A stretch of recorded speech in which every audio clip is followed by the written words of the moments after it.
स्वाबी में बादल फटने और लैंडस्लाइडिंग ने हर तरफ तबाही मचा दी। सैलाबी रेलों के बायस कई घर डूब गए, मुतअद्दिद अफराद रेले में बह गए।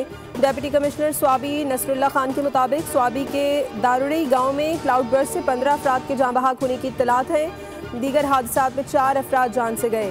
क्लाउड बर्स्ट की वजह से पानी का बहाव बढ़ गया। पहाड़ी इलाका होने की वजह से मुख्तलिफ मकामात पर लैंडस्लाइडिंग, रेस्क्यू टीमों को मुश्किलात का सामना। इंतजामिया, रेस्क्यू और दीगर इमदादी टीमें जाए वक़ुआ पर मौजूद। हरीपुर और मर्दान से भी रेस्क्यू टीमों को बुला लिया गया।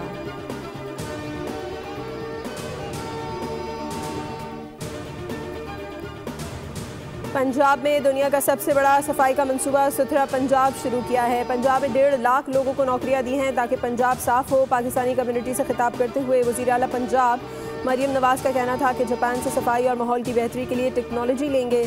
पाकिस्तान में जापान जैसी तरक्की चाहते हैं। अनकरीब पंजाब में इंफ्रास्ट्रक्चर जापान के मैयार तक ले आएंगे। पाकिस्तान से अच्छी खबरें आना शुरू हो गई हैं। मज़ीद अच्छी खबरें सुनने को मिलेंगी। पंजाब के अस्पतालों में दवाएं मिलना शुरू हो गई हैं।